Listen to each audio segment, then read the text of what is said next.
आपण एका अत्यंत महत्त्वाच्या विषयावर बोलणार आहोत. बघा, पिकांच्या उत्तम वाढीसाठी आपण अहोरात्र मेहनत घेतो, नाना प्रकारची महागडी खते देतो. पण कधी विचार केलाय का की आपण दिलेली सगळीच खते पिकांना खरंच मिळतात का? आजच्या या विशेष विश्लेषणामध्ये आपण कृषी क्षेत्रातील एका अशा छुप्या आर्थिक नुकसानीचा पर्दाफाश करणार आहोत, ज्याकडे अनेकदा दुर्लक्ष होतं. पिकांची थांबलेली वाढ पुन्हा जोमदार कशी करायची, याचं एक अगदी सोपं आणि वैज्ञानिक उत्तर आज आपल्याला मिळणार आहे. आता होतं काय, आपण लाखो रुपये खर्च करून बाजारातून महागडी खते आणतो आणि जमिनीत देतो. आपल्याला वाटतं आता पीक जोमात येईल, पण प्रत्यक्षात ती खते पिकांच्या मुळांपर्यंत पोचतच नाहीत. जमिनीखाली एक वेगळंच गणित सुरू असतं. खतांवर एवढा मोठा खर्च होऊनही पिके ती पोषणद्रव्ये शोषूनच घेऊ शकत नाहीत. साहजिकच पिकांची वाढ थांबते आणि आपला एवढा मोठा खर्च अक्षरशः पाण्यात जातो. पण प्रश्न असा आहे की हे नेमकं घडतं तरी का? समस्येची सुरुवात नेमका कुठे होते ते आता आपण पाहूया. पिकांना दुप्पट आणि जलद फायदा व्हावा म्हणून आपण अनेकदा वेगवेगळ्या खतांचं मिश्रण तयार करतो. म्हणजे बघा, 05234 सोबत झिंक सल्फेट मिसळतो किंवा कॅल्शियम नायट्रेट सोबत 12XH0 एकत्र करतो. वरवर पाहता एकत्र दिल्याने जास्त फायदा होईल ही कल्पना खूप छान वाटते. पण वैज्ञानिकदृष्ट्या सांगायचं तर या विशिष्ट खतांमध्ये एक रासायनिक विसंगतता असते. म्हणजे काय, तर ही खते एकत्र केल्यावर आतमध्ये एक वेगळीच रासायनिक प्रक्रिया सुरू होते. या चुकीच्या प्रतिक्रियेलाच कृषी भाषेत द्रावण फाटणे असं म्हणतात. हे समजायला अगदी सोपं आहे. दुधात लिंबू पिळल्यावर जसं दुधाचं दही होतं ना, अगदी तसंच विसंगत खते एकत्र केल्यावर त्या द्रावणाचा अक्षरशः दही होतं. हे खत मग पाण्यात पूर्णपणे विरघळतच नाही, त्याचे कडक खडे किंवा एक घट्ट साका तयार होतो. हा साका जमिनीत तसाच पडून राहतो. म्हणजेच आपली महागडी खते मातीतच लॉक होतात. पिकांची नाजूक मुळे हा घट्ट साका शोषून घेऊ शकत नाहीत आणि आपला सगळा उद्देशच फोल ठरतो. आता ही खते जमिनीत फिक्स झाल्यामुळे किती गंभीर दुष्परिणाम होतात ते बघा. पहिली गोष्ट म्हणजे खते पिकांना न मिळाल्यामुळं पिकांची वाढ तिथल्या तिथेच खुंटते. दुसरं आणि अतिशय घातक म्हणजे हे रासायनिक साके जमिनीत साचून राहिल्यामुळे आपली चांगली सुपीक माती हळूहळू दगडासारखी कडक आणि निकृष्ट होऊ लागते. आणि तिसरं म्हणजे साहजिकच आपला खतांवर केलेला लाखो रुपयांचा खर्च पूर्णपणे वाया जातो. म्हणजे पैशांचंही नुकसान आणि जमिनीचंही नुकसान.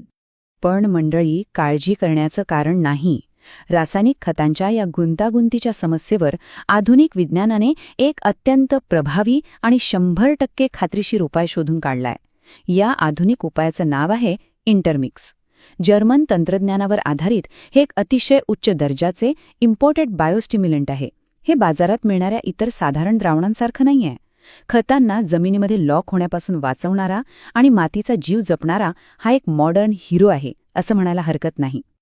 आता हे इंटरमिक्स नेमकं कसं काम करतं याची वैज्ञानिक प्रक्रिया खरंच खूप रंजक आहे. जेव्हा आपण 04247 आणि मॅग्नेशियम सल्फेट किंवा 05234 आणि झिंक सल्फेट यांसारखी खते एकत्र करतो, तेव्हा इंटरमिक्स सर्वात आधी त्या द्रावणाला फाटण्यापासून म्हणजेच त्याचं दही होण्यापासून पूर्णपणे रोखतं. दुसरं काम म्हणजे जमिनीत आधीपासूनच जे खतांचे कडक बॉन्ड्स तयार झाले आहेत ते तोडून काढतं. आणि तिसरी सर्वात महत्त्वाची स्टेप म्हणजे फाटलेल्या किंवा अडकून पडलेल्या खतांना पुन्हा पाण्यात 100% विरघळून ते पिकांना घेण्यायोग्य बनवतं. ज्यावेळी इंटरमिक्स जमिनीतील फिक्सेशनचे हे कठीण बॉन्ड्स तोडतं, तेव्हा एक जादू होते. जमिनीत अडकून पडलेली अत्यंत महत्त्वाची सूक्ष्म अन्नद्रव्य पिकांसाठी तत्काळ मोकळी होतात.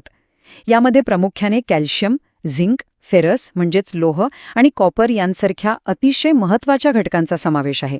पिकांच्या जोमदार वाढीसाठी हे घटक किती गरजेचे असतात हे वेगळ्याने सांगायला नको. इंटरमिक्समुळे हे लॉक झालेले घटक जणू एका झटक्यात पिकांना खायला मिळतात. आणि याचा सर्वात मोठा आर्थिक फायदा काय माहितीये? खतांच्या खर्चात तब्बल 70 ते 80% बचत. होय, अगदी बरोबर ऐकलात. बघा, गणित अगदी सोपं आहे. जेव्हा तुमची खते जमिनीत अडकून न पडता 100% पिकांच्या मुळांपर्यंत पोहोचतात, तेव्हा साहजिकच कमी खतांमध्ये जास्त आणि दर्जेदार उत्पादन मिळतं. खते मातीत वाया जातच नसल्यामुळे सतत नवनवीन खते आणून टाकण्याची गरज भासत नाही. परिणामी शेतीतील उत्पादन खर्चात एकदम मोठी कपात होते. बरं, फायदे इथेच थांबत नाहीयेत. फक्त खतांची बचतच नाही, तर इतरही अनेक जबरदस्त फायदे आहेत. खतांचे फिक्सेशन तुटल्यामुळे मातीचा कडकपणा कमी होतो आणि आपली जमीन नैसर्गिकरित्या पुन्हा भुसभुशीत आणि मऊ होते. यामुळे मुळांची वाढ वेगाने होते. याशिवाय आता कोणतीही खते एकत्र करताना मनात भीती बाळगण्याची गरज नाही. खते फाटण्याची चिंताच मिटल्यामुळे आपण गरजेनुसार खतांचे मिश्रण करू शकतो, ज्यामुळे रासायनिक नुकसान टळतंच, पण आपला आर्थिक तोटाही वाचतो.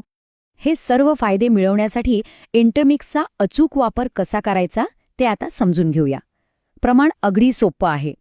खतांसोबत पाण्यातून देताना 1 लिटर पाण्यासाठी फक्त 2 मिलीलिटर असे याचं प्रमाण आहे. म्हणजेच जर 100 लिटर पाण्याचं द्रावण असेल तर त्यात 200 मिली इंटरमिक्स मिसळायचं आहे. आणि जर थेट जमिनीतून म्हणजेच ड्रेपद्वारे किंवा ठिबक सिंचनातून द्यायचं असेल तर 1 एकरासाठी 1 लिटर इंटरमिक्सचा वापर पुरेसा ठरतो. इथे एक अतिशय महत्वाची प्रो टिप लक्षात घेणं गरजेचं आहे. बऱ्याचदा असा विचार येतो की आम्ही वेगवेगळी खते एकत्र मिक्स करतच नाही, मग हे कशाला वापरू. पण थांबा, लक्षात घ्या, जमिनीत आधीपासूनच अनेक क्षार आणि रसायने असतात ज्यांच्यासोबत तुमचं नवीन खत जाऊन बाइंड होऊ शकतं. म्हणूनच कोणतीही खते सोडताना इंटरमिक्सचा वापर सवयीचा ठेवा, जेणेकरून दिलेलं खत जमिनीतील इतर घटकांसोबत लॉक न होता अगदी थेट पिकालाच मिळेल.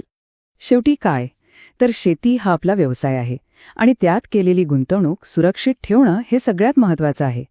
खतांचा पुरेपूर परतावा मिळवण्यासाठी आणि आपली सुपीक जमीन वाचवण्यासाठी आजच योग्य पाऊल उचला. आजच तुमच्या जवळच्या कोणत्याही कृषी सेवा केंद्रात जाऊन इंटरमिक्सची चौकशी करा आणि मागणी करा. किंवा तुम्हाला हवं असल्यास स्क्रीनवरील 9096706222 या क्रमांकावर संपर्क साधून हे उत्पादन थेट घरपोच देखील मागवता येईल.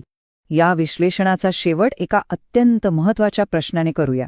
थोडा विचार करा, आपल्या पारंपरिक खत पद्धतींमुळे खरोखरच आपण जमिनीचं दीर्घकालीन आरोग्य आणि कष्टाच्या पैशांचा खरा परतावा गमावत तर नाही आहोत ना? विज्ञानाची साथ धरून शेतीत असे आधुनिक बदल स्वीकारले तर आपली प्रगती निश्चित आहे. जमिनीखालील या रासायनिक गुंतागुंतीचा अभ्यास करून योग्य निर्णय घेण्याची हीच खरी वेळ आहे. पुन्हा भेटूया अशाच एका माहितीपूर्ण विश्लेषणासोबत. जय हिंद, जय महाराष्ट्र.